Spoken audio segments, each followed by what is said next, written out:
I'm Liz. Welcome to my channel. In today's video, I'm going to show you how to set up in 5 minutes a safe space for your kids to come and learn that will save you stress and time.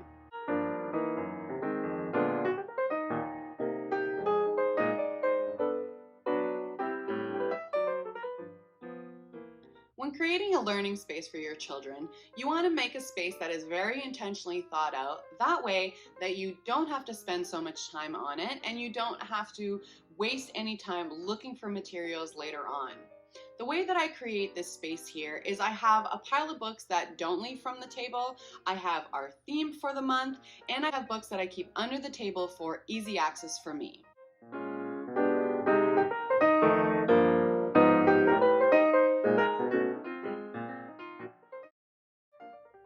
I found that once I created a space where all the books are out and I intentionally set out these elements, my children have been asking me questions that I never thought. I have been hearing things from my children that I never thought because I have the books available to them and it doesn't require time from me to be sitting down. They can come here whenever they want and sit down and take that time to learn.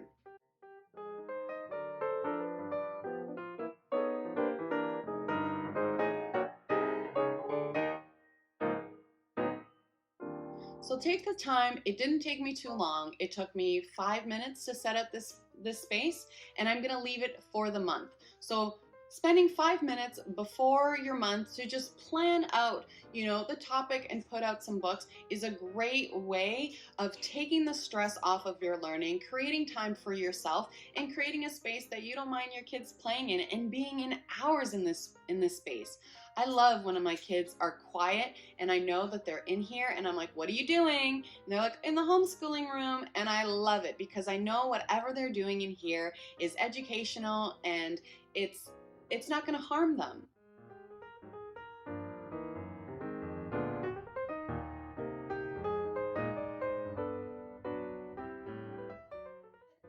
The dictionary books that I'll talk to you more about in a bit always stay at this table and are always readily available throughout the entire year.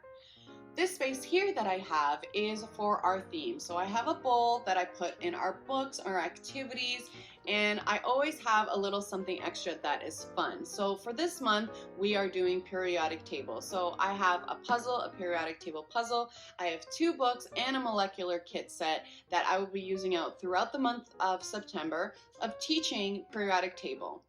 The most important part of creating a space that's for learning, I believe, is making either a basket or, in my case, I have a bowl that I switch out every month. This keeps my children's interest and this keeps it nice and fresh and fun. Also, it helps me to keep organized of what am I doing month to month.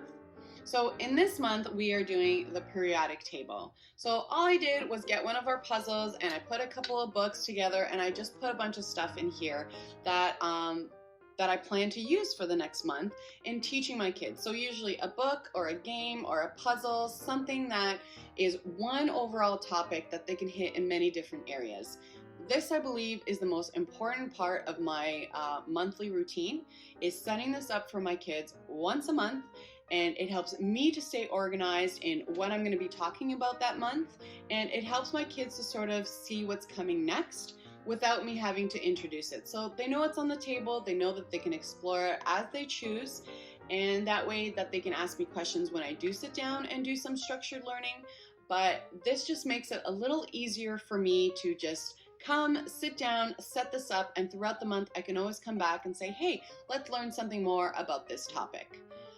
So this is super easy to do, super cheap.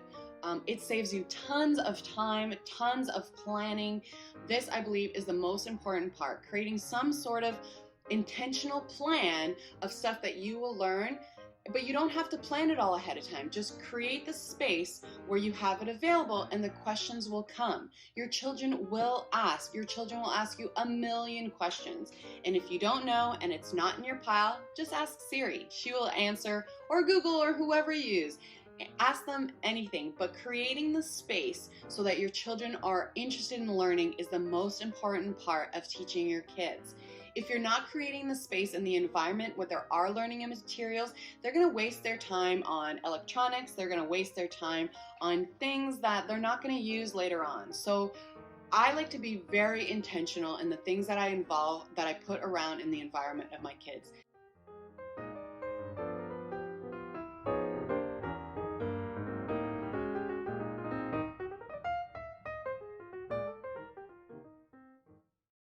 Let me show you another part of our table. So we have the part of the table that does not change, my 3 all-time books that stay here and do not move.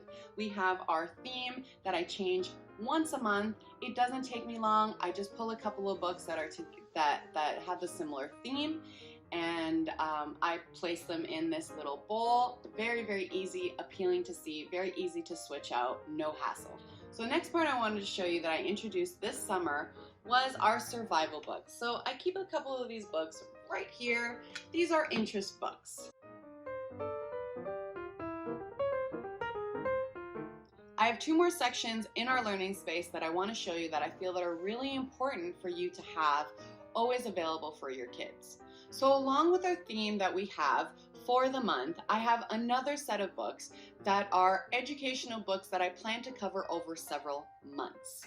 These books are put underneath the table, and these books are for teaching. These are the books that I plan to teach for the next several months that I want readily available in a space that I can just grab and go and sit down with my children and teach them. It is very unstructured. We literally open up the books and start reading.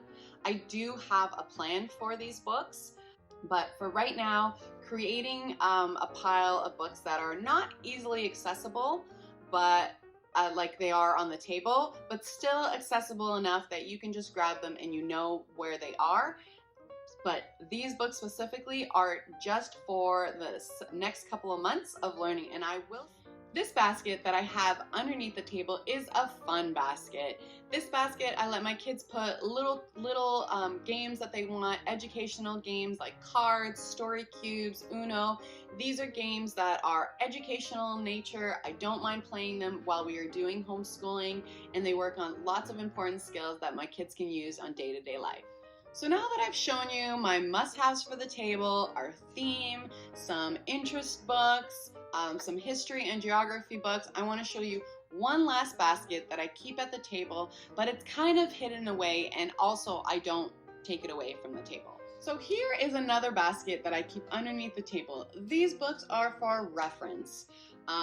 These books my kids will open up if they are interested in, but it's not very important that they go through these books right now. I do use them when we have nothing else to read, so I can easily pull them out and go through them. These books are very heavy in information. My children are not always willing to open these up, and that's okay. Thank you very much for watching this video. I hope you've gotten lots of value out of it. Don't forget, it doesn't take that much time to create a space like this that will save you time and stress in the future. If you are very intentional with the books that you keep out and you have a plan in place, you will be able to do this just like I am and create a space that your kids are happy with and you are happy to come with, that you can learn and be happy together. If you want to learn more about the themes that I'm doing next month, please subscribe and hit that bell notification button so you can keep up to date on any new videos. Bye, until next time.